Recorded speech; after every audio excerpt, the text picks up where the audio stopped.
And here is the Writer's Almanac for Tuesday.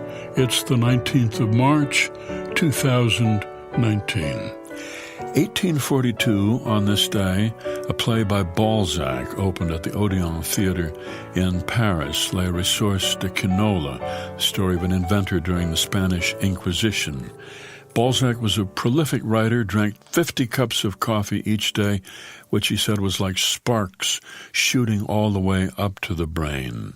To promote his play, he tried a publicity stunt.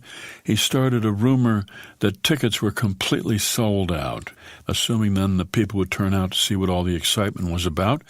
Instead, people assumed they couldn't get tickets, and nobody came.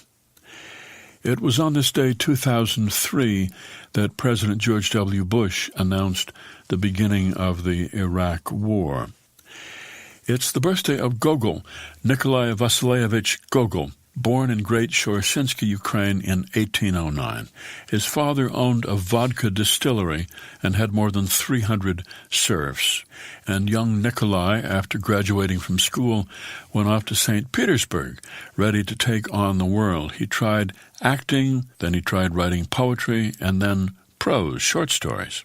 And his first book, Evenings on a Farm near Dikonka, was a big success in 1831. And a few years later, he produced a comic play, The Government Inspector, which was an even bigger hit. His most famous stories include The Nose, about a nose that takes off on its own, dressed up in uniform, acting like a human being, and The Overcoat. Gogol became a religious fanatic, the follower of an Orthodox priest who convinced him that all art was sinful. He fasted so severely that he destroyed his health, and he died at the age of 43.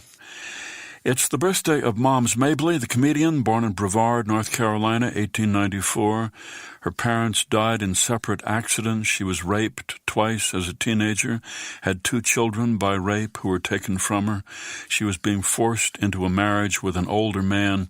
When she ran away, went to Cleveland, met the black vaudeville team Butterbeans and Susie, became very successful on the Chitlin circuit, earning more than $10,000 a week at the Apollo Theater in Harlem, doing raunchy humor, dressed in a frumpy dress and a floppy hat. Moms Mabley, who said, "A woman's a woman until the day she dies, but a man's only a man as long as he can." It's the birthday of the novelist Philip Roth, born Newark, New Jersey, 1933. Father was an insurance salesman, parents both children of Jewish immigrants from Eastern Europe. Roth was an English teacher at the University of Chicago, where he met Saul Bellow, who told him he should keep writing. He was 26 when he published his first book, a novella and short stories titled Goodbye Columbus, and it was a big hit, won the National Book Award. He wrote 2 novels which got mixed reviews, then for 5 years didn't publish anything, and then came Portnoy's Complaint, 1969. It was the best-selling book of that year. And it's the birthday of Richard Francis Burton, born in Torquay, England, 1821.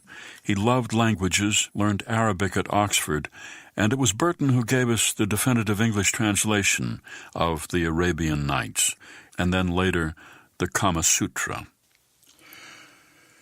Here's a poem for today by Robert Frost, The Road Not Taken. 2 roads diverged in a yellow wood, and sorry I could not travel both and be one traveler.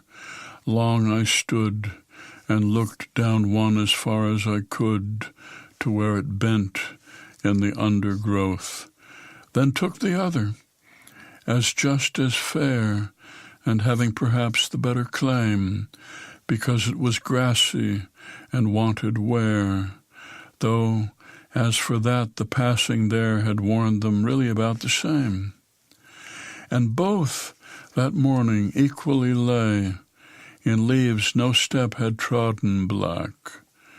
Oh, I kept the first for another day, yet knowing how way leads on to way, I doubted if I should ever come back. I shall be telling this with a sigh somewhere ages and ages hence, Two roads diverged in a wood, and I took the one less traveled by, and that has made all the difference. A poem by Robert Frost, The Road Not Taken. And that's the Writer's Almanac for Tuesday, the 19th of March, 2019. Be well, do good work, and keep in touch.